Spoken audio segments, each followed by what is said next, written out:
आज की इस वीडियो में हम लोग पॉलिटिकल साइंस के चैप्टर नंबर 5 का very very important subjective questions करने वाले हैं। तो आप लोग वीडियो पर कंप्लीट बने रहें। और हमारे पास जो चैप्टर नंबर 5 है इसका नाम है समकालीन दक्षिण एशिया। और यहाँ पर मैं आप लोगों को जितना सब्जेक्टिव क्वेश्चंस कराऊंगा बस आप लोग इतना कर लीजिए, इससे बाहर आप लोगों का कुछ भी नहीं जाएगा। तो चलिए सबसे पहले बात करते हैं सार्क के बारे में। सार्क को हम लोग दक्षेस भी बोलते हैं और इसका लोगो कुछ इस प्रकार से होता है। आप लोग देख लीजिए, ये हमारा सार्क का लोगो है। आगे चलते हैं, एक एक करके हर एक चीज को हम लोग यहाँ पर देख लेते हैं। देखिए यहाँ पर सार्क के बारे में सबसे पहले हम लोग थोड़ा सा जान लेते हैं। देखिए सार्क का जो पूरा नाम होता है तो the south Asian association for regional corporation, यानी कि दक्षिण एशियाई क्षेत्रीय सहयोग संगठन। इसका जो स्थापना है 8 दिसंबर 1985 को ढाका में हुआ था। याद रखिएगा 8 दिसंबर 1985 में हुआ था। कहाँ हुआ था? तो ढाका में हुआ था। जिस समय दक्षेस की स्थापना हुई थी उस समय 7 देश इसके सदस्य थे। देख लो भाई, जिस समय दक्षेस का स्थापना हुआ था उस समय उसमें कितने देश शामिल थे? तो 7 देश उसके सदस्य थे, 7 देश शामिल थे। क्या क्या देश था वहां पर? देख लो, भारत, पाकिस्तान, बांग्लादेश, नेपाल, भूटान, श्रीलंका और मालदीव। ये भी याद रखिए, वेरी इंपॉर्टेंट है। ऑब्जेक्टिव में भी पूछा जाएगा और सब्जेक्टिव में भी पूछा जाएगा। इसके बाद क्या कि अफगानिस्तान वर्ष 2005 में आयोजित हुए 13वें वार्षिक शिखर सम्मेलन में सार्क का सबसे नया सदस्य बना। देखिए जो लास्ट में बना था, कौन बना था? तो अफगानिस्तान 2005 में।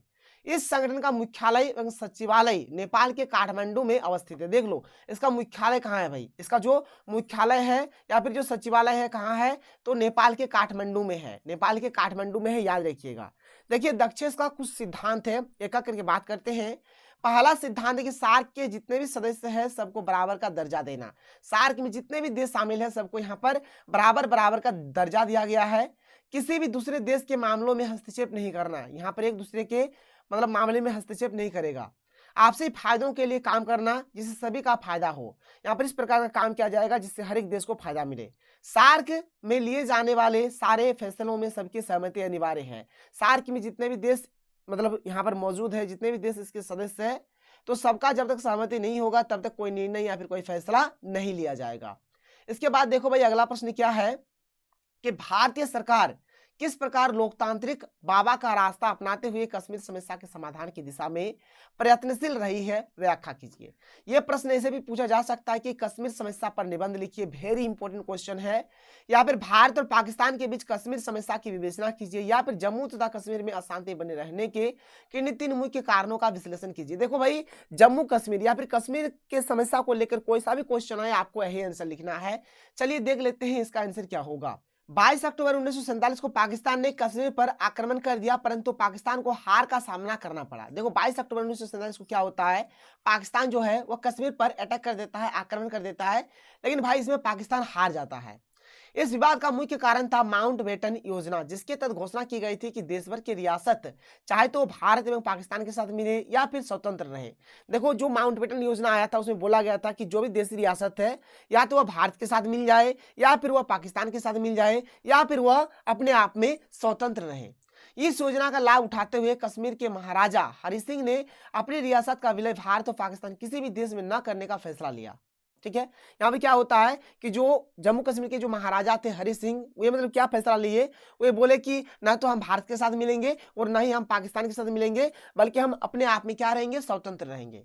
किंतु जब पाकिस्तान ने कश्मीर पर कब्जा करने के उद्देश्य से आक्रमण किया तब उन्होंने भारत के साथ कश्मीर विलय की संधि पर हस्ताक्षर कर दिए। जब पाकिस्तान कश्मीर के ऊपर अटैक कर देता है तो भाई राजा डर जाता है। अब बोलता है कि भाई त्राहिमाम करके चिल्लाता है और भारत के पक्ष में चला जाता है। बोलता है कि आप मतलब क्या करो, आप जो है मुझे अपने आप में मिला लो, यानी कि जो कश्मीर है कश्मीर भारत में मिल जाना चाहिए, इस प्रकार का बात बोलते हैं। और यहाँ पर कश्मीर विलय की जो संधि है उस पर ही हस्ताक्षर कर देते हैं। 26 अक्टूबर 1947 को राजा हरि सिंह ने विलय पत्र पर हस्ताक्षर करके अपनी रियासत भारत संघ में मिला दी। यह उनका वैध कार्य था, लेकिन पाकिस्तान का कहना था कि राजा ने भारत के दबाव में आकर ऐसा किया। देखिए राजा अपने मन से भारत में मिला था, लेकिन पाकिस्तान का कहना था कि भारत के दबाव में आकर ऐसा किया है।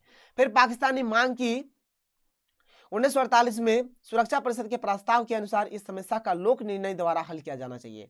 फिर जब सुरक्षा परिषद जो हमारा यूएनओ में जो सुरक्षा परिषद होता है, ठीक है, जो सिक्योरिटी काउंसिल है, वहां पर जाकर मुद्दा उठाता है कि इसका जांच होना चाहिए और मतलब देखना चाहिए कि किस प्रकार का क्या हुआ है। इसके विरुद्ध भारत का यह आग्रह है कि रियासत का विलय भारत स्वतंत्रता अधिनियम 1947 के प्रावधान के अनुसार हुआ। पाकिस्तान इस पर कोई आपत्ति नहीं उठा सकता। पाकिस्तान को कश्मीर को भाग छोड़ना चाहिए जो उसके अवैध कब्जे में है। 1997 में कश्मीर का संविधान लागू हो गया, जिसमें उसे भारत का अभिन्न भाग घोषित किया गया। साथ ही कश्मीर को धारा 370 और अनुच्छेद 35A दिया गया। देखो भाई, फिर 1997 में कश्मीर का मतलब संविधान लागू हो गया और इसमें भारत मतलब बोला गया कि जो कश्मीर है वो भारत का ही भाग है, और कश्मीर के लिए मतलब धारा 370 लागू किया और अनुच्छेद 35A भी यहाँ पर दिया गया। देखो भाई, आर्टिकल 370 जो था, ठीक है, अक्टूबर 1947 में कश्मीर के तत्कालीन महाराजा हरि सिंह ने एक विलय पत्र पर हस्ताक्षर किए, जिसमें कहा गया कि 3 विषयों के आधार पर यानी विदेश मामले, रक्षा और संचार पर जम्मू और कश्मीर भारत सरकार को अपनी शक्ति हस्तांतरित करेगा। भारत सरकार ने ऐतिहासिक फैसला लेते हुए साल 2019 को देश से विवादित अनुच्छेद 370 खत्म कर दिया गया था, और 2019 में ये जो अनुच्छेद या फिर ये जो धारा 370 था, इसको खत्म कर दिया गया। तो इसी आंसर को आप लोगों को यहाँ पर लिख देना है। बहुत ही अच्छा आंसर है भाई, एक बार पढ़ोगे तो आप लोगों का याद हो जाएगा। ठीक है, आगे चलिए, आगे देखिए। यहाँ पर अगला जो प्रश्न है वेरी वेरी इंपॉर्टेंट है, मतलब very very very very important आप लोग बोल सकते हैं, बहुत ज्यादा इंपॉर्टेंट है। भारत और पाकिस्तान के बीच का संबंध, भारत और पाकिस्तान के संबंध, किसी भी तरीके से क्वेश्चन पूछा जा सकता है कि भारत पाक संबंध पर संक्षिप्त लेख लिखिए, भारत पाक संबंधों का संक्षिप्त वर्णन कीजिए, भारत पाक संबंध पर एक निबंध लिखिए, पाकिस्तान के साथ भारत के वर्तमान संबंधों पर निबंध लिखिए, कुछ किसी भी तरीके से पूछा जा सकता है। इसका उत्तर है 14 अगस्त 1947 को पाकिस्तान को, 15 अगस्त 1947 को भारत को आजादी मिली। 1947 के पहले पाकिस्तान नामक कोई राष्ट्र था ही नहीं। भारत पाक संबंध निम्न प्रकार से है, देखो क्या है। पहला पॉइंट है कि भारत का व्यवहार पाकिस्तान के प्रति हमेशा से सकारात्मक ही रहा है, किंतु पाकिस्तान ने शुरू से ही भारत को अपना शत्रु माना है। देखिए, भारत कभी भी पाकिस्तान को अपना शत्रु नहीं मानता है, उससे मतलब सकारात्मक मतलब पॉजिटिवली पेश आता है, लेकिन पाकिस्तान हमेशा भारत को अपना शत्रु मानता है। 22 अक्टूबर 1947 को पाकिस्तान ने कश्मीर पर आक्रमण कर दिया, परंतु पाकिस्तान को हार का सामना करना पड़ा। इस विवाद का मुख्य कारण था माउंटबेटन योजना, जिसके तहत घोषणा की गई थी कि देश भर की रियासत चाहे तो भारत एवं पाकिस्तान के साथ मिले या फिर स्वतंत्र रहे। अभी मैंने आप लोगों को जो चीज बताया, ये चीज लिखा हुआ है। इस योजना का लाभ उठाते हुए कश्मीर के महाराजा हरि सिंह ने अपनी रियासत का विलय भारत और पाकिस्तान किसी देश में न करने का फैसला लिया, किंतु जब पाकिस्तान ने कश्मीर पर कब्जा करने के उद्देश्य से आक्रमण किया, तब उन्होंने भारत के साथ कश्मीर विलय के संधि पर हस्ताक्षर कर दिए। ये मैंने आप लोगों को अभी बताया। वर्ष 1971 में बांग्लादेश के मसले पर भी भारत को पाकिस्तान के साथ युद्ध करना पड़ा। 16 दिसंबर 1971 को बांग्लादेश अस्तित्व में आया, जिसमें भारत ने मुख्य भूमिका निभाई। इस युद्ध के कारण भारत की अर्थव्यवस्था पर गहरा चोट पड़ा। 1971 के भारत पाक युद्ध में 1972 में शिमला समझौते के बाद 1976 में दोनों देशों के बीच फिर से राजनीतिक और व्यापारिक संबंध कायम होने शुरू हुए। 1971 में जब भारत और पाकिस्तान के युद्ध हुआ, फिर 1972 में जब शिमला समझौता हुआ, तो इसके बाद 1976 से थोड़ा मतलब यहाँ पर दोनों देशों के बीच का जो संबंध है थोड़ा सा ठीक हुआ। किंतु 1979 में अफगानिस्तान पर सोवियत रूस के आक्रमण के बाद स्थिति पहले जैसी हो गई, क्योंकि भारत सोवियत रूस का पक्षधर था एवं पाकिस्तान अफगानिस्तान का था। देखो, 1976 में इन लोगों का जो संबंध है थोड़ा ठीक हुआ, लेकिन 1979 में क्या होता है, अफगानिस्तान और जब रूस का लड़ाई होने लगा, तो भाई भारत जो था वो रूस का पार्टी था और पाकिस्तान जो था वो अफगानिस्तान का पार्टी था। फिर से दोनों के बीच में टकराव होना शुरू हो गया। वर्ष 1972 में भारत के तत्कालीन प्रधानमंत्री श्रीमती इंदिरा गांधी और पाकिस्तान के तत्कालीन प्रधानमंत्री जुल्फिकार अली भुट्टो के बीच समझौता हुआ, जिसके आधार पर दोनों के बीच तनाव कुछ कम हुए। फिर 1972 में क्या होता है, यहाँ पर दोनों के बीच में क्या होता है, भारत और पाकिस्तान के बीच क्या होता है, यहाँ पर एक समझौता होता है, जिससे थोड़ा सा टकराव कम होता है। 1980 के दशक में भारत और कश्मीर में पनपे आतंकवाद को पाकिस्तान की ओर से हवा मिलते रहे, जिससे संबंध और बिगड़ते गए। पाकिस्तान अपनी सीमा में आतंकवादियों को ट्रेनिंग कैंप चलाने तथा सीमा पार करने की अनुमति देता रहा, जिसका भारत ने लगातार विरोध किया है। देखिए, पाकिस्तान हमेशा से क्या करता है, आतंकवाद को बढ़ावा देता है, उसको शरण देता है, ट्रेनिंग देता है, सीमा पार करने की अनुमति देता है, जिससे भारत और पाकिस्तान के बीच में टकराव हो जाता है। 1996 में भारत में गैर कांग्रेसी सरकार बनने के बाद भारत पाकिस्तान के बीच संबंध सुधारने के कई प्रयास हुए, जिसमें श्री इंद्र कुमार गुजराल ने विदेश मंत्री के रूप में संबंध सुधारने में महत्वपूर्ण भूमिका निभाई। 1998 में दोनों देशों ने परमाणु परीक्षण किए, जिससे इनके आपसी तनाव में वृद्धि हुई। ठीक है, दोनों देश यहाँ पर परमाणु परीक्षण कर रहे हैं, जिससे और यहाँ पर तनाव में वृद्धि हो जाता है। 1998 में श्री अटल बिहारी वाजपेयी ने कई ऐसे कदम उठाए जिससे दोनों देशों के लोग एक दूसरे के निकट आ सके, आपसी विश्वास बढ़ सके। इसमें अमृतसर और लाहौर के बीच बस यात्रा प्रारंभ करना भी एक है। मतलब यहाँ पर क्या होता है, फिर अमृतसर और लाहौर के बीच में बस यात्रा शुरू होता है। इसी वर्ष अप्रैल में पाकिस्तान ने कारगिल में घुसपैठ कर अपनी मंशा जता दी। कारगिल में पाकिस्तान को तो उसके आक्रमण का जवाब मिल गया, किंतु दोनों देशों के संबंध और अधिक खराब हो गए। इसके बाद दोनों देशों के संबंधों में सुधार के लिए 2001 में तत्कालीन भारतीय प्रधानमंत्री अटल बिहारी वाजपेयी और पाकिस्तान राष्ट्रपति परवेज मुशर्रफ के बीच आगरा सम्मेलन हुआ, किंतु पाकिस्तान के कश्मीर मुद्दे पर अड़ जाने के कारण इसमें भी सफलता नहीं मिली। मतलब पाकिस्तान अड़ जाता कि नहीं भाई कश्मीर हमारा है, फिर ये भी सफल नहीं हो पाता है। भारत पाक संबंध में और कटुता तब आई जब पाकिस्तान ने एक साजिश के तहत 13 दिसंबर 2001 को भारत संसद पर आतंकी हमला किया। इस हमले के बाद 2003 तक दोनों देशों के बीच संबंध अत्यंत तनावपूर्ण रहे। ठीक है, फिर इन लोग मतलब पाकिस्तान क्या करता है, भारत संसद पर जब आतंकवादी हमला कर देता है तो यहाँ पर ये जो संबंध है और अधिक बिगड़ जाता है। 20 जनवरी 2006 को लाहौर एवं अमृतसर के बीच बस सेवा प्रारंभ होने से दोनों देशों के संबंधों में सुधार होने की उम्मीद की गई थी, किंतु 26 नवंबर 2008 में पाकिस्तान के आतंकवादियों द्वारा मुंबई में हुए आतंकी हमले के बाद यह स्पष्ट हो गया कि पाकिस्तान अपनी गतिविधियों से बाज नहीं आएगा। जैसे कुत्ते का पूंछ कभी सीधा नहीं होता, वैसे हमारा पाकिस्तान भी है। भारत ने अपने पड़ोसी देशों को फ्री वैक्सीन नीति के तहत पाकिस्तान को भी निःशुल्क वैक्सीन दी। जब कोरोना काल आया तब भारत ने भी क्या किया, पाकिस्तान को भी दिया यहाँ पर वैक्सीन। प्राणरक्षक दवाइयों के अतिरिक्त अन्य किसी तरह के उत्पादों पर आयात पर पाकिस्तान सरकार द्वारा पूरी तरह से रोक लगाई गई है। जम्मू कश्मीर से धारा 370 और 35A की बर्खास्ती और 2 बड़े आतंकवादी हमलों के बाद दोनों देशों के रिश्ते सामान्य नहीं हो पाए हैं। आने वाले कुछ वर्षों में रिश्तों में सुधार देखे जा सकते हैं, लेकिन अभी रिश्ता अभी बहुत बिगड़ चुका है। इसके बाद ये वाला जो प्रश्न है वेरी इंपॉर्टेंट है कि भारत श्रीलंका संबंधों का विस्तार में वर्णन कीजिए, या फिर भारत श्रीलंका संबंधों पर एक निबंध लिखिए, या फिर भारतीय शांति सेना इनकी IPKF को श्रीलंका क्यों भेजा गया और क्या परिणाम निकला। देखो भाई इसका आंसर होगा कि भारत और श्रीलंका के आपसी संबंध लगभग 2000 वर्षों से भी अधिक पुराने हैं। भारत और श्रीलंका दोनों ही इंग्लैंड के अधीन थे। भारत को 1947 में तथा श्रीलंका को 1948 में स्वतंत्रता प्राप्त हुई। देखिए दोनों देश मतलब जो था ना वह अंग्रेजों का गुलाम था, लेकिन भारत को यहाँ पर 1947 में आजादी मिली और श्रीलंका को 1948 में। 1947 में भारत को, श्रीलंका को 1948 में। दोनों देशों में लोकतंत्र की स्थापना की गई और दोनों ने ही गुटनिरपेक्षता की नीति का अनुसरण किया। परंतु 1962 में जब चीन ने भारत पर आक्रमण किया तो श्रीलंका ने भारत की सहायता नहीं की, जिससे भारतीयों की भावना को ठेस लगी। प्रारंभ से ही श्रीलंका ने भारतीय विदेश नीति के आधार पर गुटनिरपेक्षता को अपनाया। इसलिए 1950 में भारत के सहयोग से कोलंबस सम्मेलन हुआ। भौगोलिक दृष्टि से सुरक्षा के लिए दोनों राष्ट्र एक दूसरे पर निर्भर रहते हैं। जब से हिंद महासागर में बड़ी शक्तियों की होड़ बढ़ी है तब से इनके आपसी संबंधों का महत्व और अधिक बढ़ गया है। जैसे दोनों राष्ट्र हिंद महासागर को शांति का क्षेत्र घोषित करने की मांग करते हैं। भारत श्रीलंका संबंधों में भी कई बार तनाव भी उत्पन्न हुआ है। चलो भाई एक एक करके बात करते हैं। देखिए पहला पॉइंट कि भारत और श्रीलंका के बीच तनाव का एक कारण श्रीलंका में बसे लाखों भारतीयों की समस्या रही है। श्रीलंका की स्वतंत्रता के समय भारतीय मूल के लगभग 10 लाख लोग वहां पर रह रहे थे। सन 1949 में श्रीलंका ने नागरिकता अधिनियम पारित कर दिया। भारतीय मूल के लगभग सभी निवासियों ने इस अधिनियम के अंतर्गत नागरिकता के लिए प्रार्थना की, परंतु सन 1946 तक लगभग 1,34,000 नागरिकों को ही नागरिकता प्राप्त हो सकी। देखिए भैया हम लोग जिस देश में रहेंगे वहां का जब तक हमें नागरिकता नहीं मिलेगा तब तक हम लोग उस देश के निवासी नहीं होंगे। तो यहाँ पर 1949 में क्या होता है, श्रीलंका ने नागरिकता अधिनियम पास कर देता है। लेकिन यहाँ पर देखिए भारत के जो मतलब भारत के जो मूल निवासी जो थे, जो कि श्रीलंका में रहते थे, 10 लाख लोग थे, लगभग 10 लाख थे। लेकिन 1964 तक देख लो भाई 1964 तक मात्र 1,34,000 को ही यहाँ पर नागरिकता मिल पाया। 10 लाख में से मात्र 1,34,000 को ही यहाँ पर नागरिकता मिल पाया था और बाद बाकी को नहीं मिल पाया था। तो ये हो गया पहला कारण। आगे बढ़ते हैं, आगे चलिए। अगला है कि कच्चा टिबू विवाद को हल करने के लिए सन 1974 में दोनों देशों के बीच एक समझौता हुआ, जिसके अनुसार यह द्वीप श्रीलंका को दे दिया गया। ये जो द्वीप था यह श्रीलंका को दे दिया गया। जनवरी 1978 में श्रीलंका को भारत ने 10 करोड़ का ऋण आसान शर्तों पर दिया। फरवरी 1979 में भारत के प्रधानमंत्री मोरारजी देसाई ने श्रीलंका की यात्रा की और दोनों देशों के बीच संबंध बहुत ही अच्छा हो गया। भारत और श्रीलंका के संबंध में तनाव का महत्वपूर्ण कारण तमिल समस्या है। सन 1984 में तमिल समस्या इतनी गंभीर हो गई थी कि दोनों देशों के संबंध में काफी तनाव रहा। पूर्व प्रधानमंत्री श्रीमती इंदिरा गांधी ने बार बार घोषणा की कि भारत सरकार श्रीलंका के आंतरिक मामलों में हस्तक्षेप नहीं करेगी और यदि श्रीलंका की सरकार चाहेगी तो भारत सरकार तमिल समस्या हल करने के लिए श्रीलंका की सरकार को पूर्ण सहयोग देगी। देखो भाई यहाँ पर जैसे आप सबको पता है कि वहां पर तमिल सिंगली इस प्रकार से भेदभाव होते रहता था। तो जो तमिल का जो समस्या था तो भारत में अंदर बोल दिया था पहले कि अगर श्रीलंका चाहेगा तभी हम लोग उसके अंदर वाले जो भी आंतरिक मामला है उसमें हस्तक्षेप करेंगे, नहीं तो हम लोग नहीं करेंगे। तो ये हुआ एक बात। श्रीलंका में उग्र होती तमिल समस्या का सीधा प्रभाव भारत श्रीलंका संबंधों पर पड़ा है। श्रीलंका में तमिल अल्पसंख्यक अलग तमिल राज्य की मांग कर रहे थे।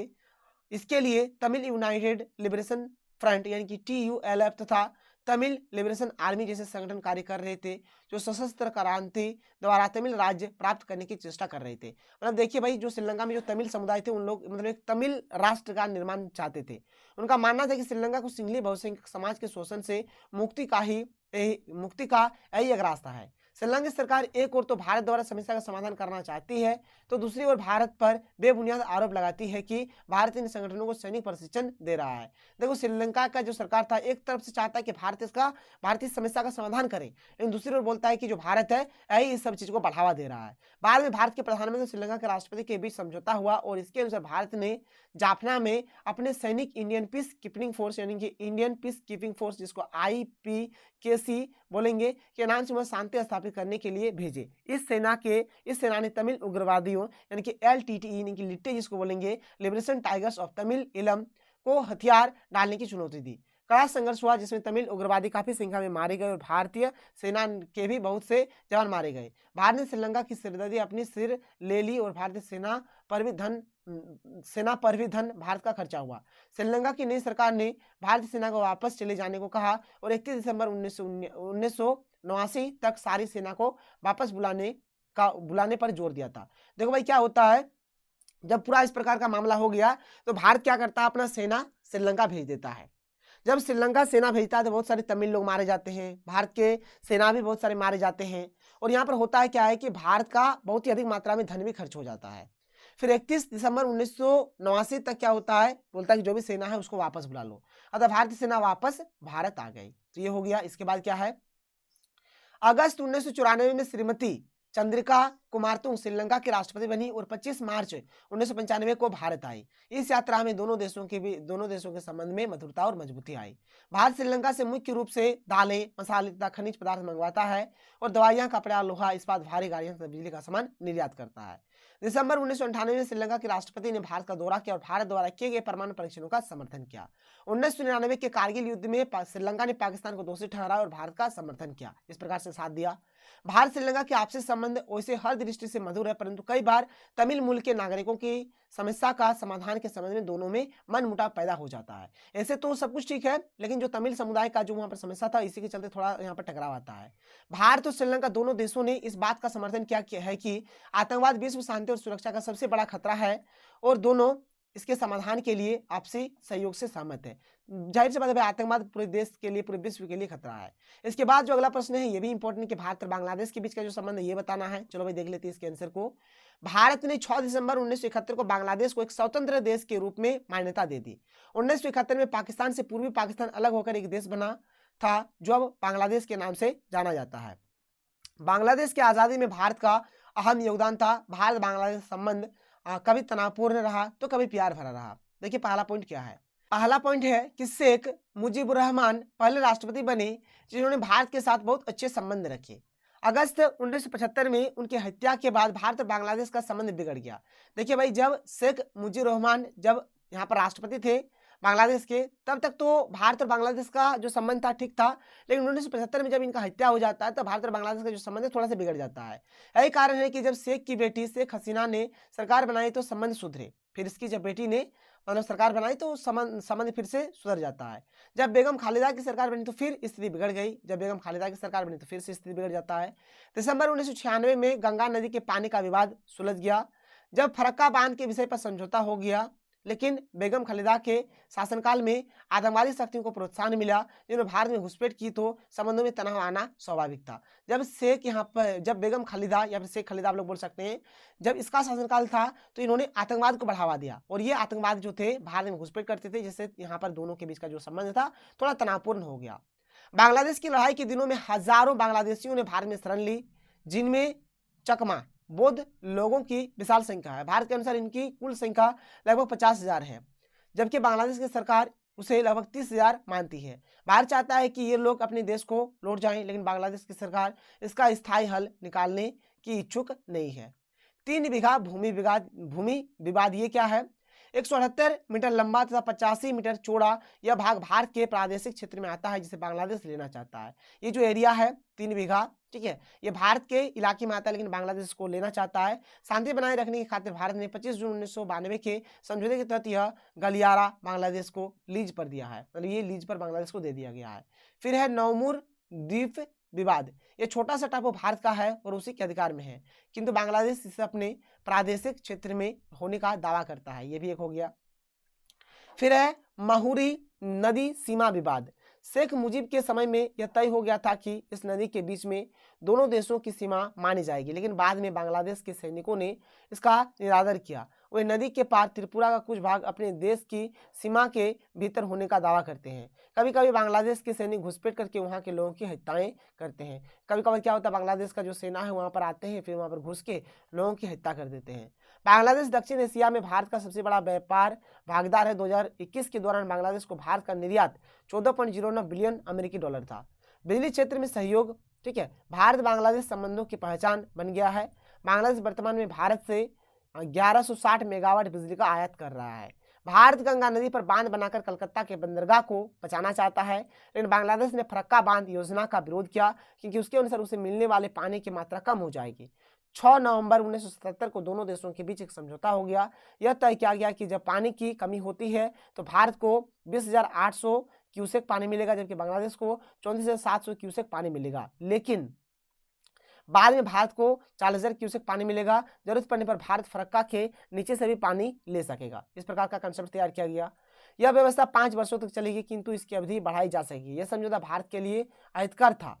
5 वर्ष बाद फिर विवाद गहराया। दिसंबर 1996 में दोनों देशों ने नए समझौते पर हस्ताक्षर किए। ठीक है, फिर से जब ये जितना दिन का कॉन्ट्रैक्ट था, जब ये खत्म हो जाता है, फिर से उसी प्रकार का यहाँ पर विवाद शुरू हो जाता है। फिर दिसंबर 1996 में दोनों देशों ने नए समझौते पर हस्ताक्षर किए। इसकी अवधि 30 वर्ष है, 30 साल तक ये किया गया।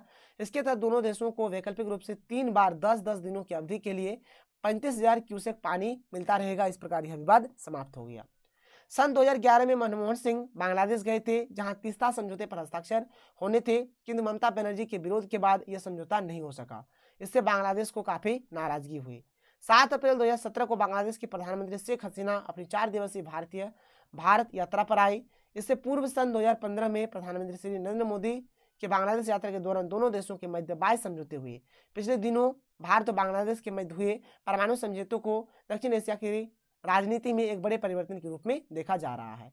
इसके बाद देखो अगला जो प्रश्न है, अच्छा प्रश्न, शिमला समझौता पर आपको संक्षिप्त टिप्पणी लिखना है। देखिए शिमला समझौता क्या है। 1971 में हुए भारत पाकिस्तान युद्ध के बाद शिमला समझौता हुआ। शिमला समझौता 2 जुलाई 1972 को शिमला में हुआ था। 1971 के भारत पाकिस्तान युद्ध के दौरान पाकिस्तान के करीब 90,000 सैनिकों को भारत ने बंदी बनाया था और पाकिस्तान के बड़े भूभाग पर भारत ने कब्जा भी कर लिया था। इसके परिणाम स्वरूप तत्कालीन भारतीय प्रधानमंत्री इंदिरा गांधी और पाकिस्तान के राष्ट्रपति जुल्फिकार अली भुट्टो के बीच शिमला समझौता हुआ था। इसको नोट करिए। इसके बाद आता है ताशकंद का समझौता। ताशकंद समझौता क्या है? ताशकंद समझौता शांति समझौता है। ताशकंद समझौता भारत और पाकिस्तान के बीच 10 जनवरी 1966 को हुआ था। यह समझौता भारत के प्रधानमंत्री लाल बहादुर शास्त्री और पाकिस्तान के प्रधानमंत्री अयूब खान के द्वारा किया गया था। इस समझौते पर हस्ताक्षर उज्बेकिस्तान की राजधानी ताशकंद में किए गए थे। ताशकंद समझौते की प्रमुख बातें क्या क्या है? जब कभी भारत और पाकिस्तान के बीच झगड़े होंगे तो उन्हें शांतिपूर्ण ढंग से तय किया जाएगा, मतलब उसका हल निकाला जाएगा। दोनों देश अपनी शक्तियों का प्रयोग नहीं करेंगे। दोनों देश अपनी सेना को सीमा रेखा से पीछे हटा लेंगे। इन दोनों देशों के हित में की जाने वाली बातचीत जारी रहेगी। भारत और पाकिस्तान एक दूसरे के आंतरिक मामलों में इंटरफेयर नहीं करेंगे। इस प्रकार का बात बोला गया। दोनों देशों के मध्य राजनीतिक संबंधों को फिर से स्थापित किया जाएगा। बिजनेस और फाइनेंशियल संबंधों को फिर से स्थापित करने पर विचार किया जाएगा। हाल ही में हुए युद्ध में जब्त किए गए एक दूसरे की संपत्ति को वापस करने पर विचार किया जाएगा। ये बात इसमें बोला गया। फिर आता है भाई हमारा फरक्का समझौता। फरक्का समझौता जो है यह भारत और बांग्लादेश के बीच में हुआ था। यह समझौता गंगा नदी के जल बंटवारे को लेकर हुआ था। यह समझौता 1996 में हुआ था। ठीक है, इस समझौते के अनुसार अभी मैंने आप लोगों को ये चीज बता दिया कि भारत गंगा नदी पर बांध बनाकर कलकत्ता के बंदरगाह को बचाना चाहता है, लेकिन बांग्लादेश ने फरक्का बांध योजना का विरोध किया, क्योंकि उसके अनुसार उसे मिलने वाले पानी की मात्रा कम हो जाएगी। देखो भाई अभी मैंने आप लोगों को इस चीज़ को बताया, इसको आप लोग स्क्रीनशॉट ले सकते हैं, या फिर मैंने आप लोगों को ऊपर में जो बताया वही सब चीज़ें आप लोग देख लीजिए इसको। ठीक है, वही सब चीज़ें 10-10 दिनों की अवधि के लिए 35,000 क्यूसेक पानी मिलता रहेगा। इस प्रकार यह विवाद समाप्त हो गया। अभी मैंने आप लोगों को बताया। इसके बाद हमारा आता है कारगिल युद्ध क्या है, विवेचना कीजिए। फिर कारगिल संघर्ष पर प्रकाश डालिए। फिर कारगिल की लड़ाई के कारणों का उल्लेख कीजिए। कारगिल युद्ध जिसे ऑपरेशन विजय के नाम से भी जाना जाता है, कारगिल युद्ध 1999 में हुआ था। कारगिल युद्ध को जीतने के याद में हर साल 26 जुलाई को कारगिल विजय दिवस ठीक है, मनाया जाता है। पाकिस्तानी सेना ने घुसपैठ कर जिन जगहों पर कब्जा कर लिया था, भारत के जांबाज फौजियों ने उन दुर्गम स्थानों पर दोबारा तिरंगा फहराया था। 60 दिन से ज़्यादा चलने वाली इस लड़ाई को ऑपरेशन विजय नाम दिया गया था। इसके बाद हमारे पास जो अगला क्वेश्चन, लिट्टे किस समुदाय विषय विशेष का संगठन था, तो किस देश से संबंधित था? तो ये भाई तमिल समुदाय था जो कि श्रीलंका से संबंधित था। तिब्बत के प्रमुख धार्मिक गुरु को किस नाम से जाना जाता है, तो उसका संबंध किस धर्म से है? तो दलाई लामा के नाम से जाना जाता है और इसका जो संबंध है बौद्ध धर्म से है। तो ये रहा हमारा आज का वीडियो। शायद आप लोगों को वीडियो पसंद आया है। तो चलिए मिलते हैं अगले वीडियो में। थैंक यू, जय हिंद।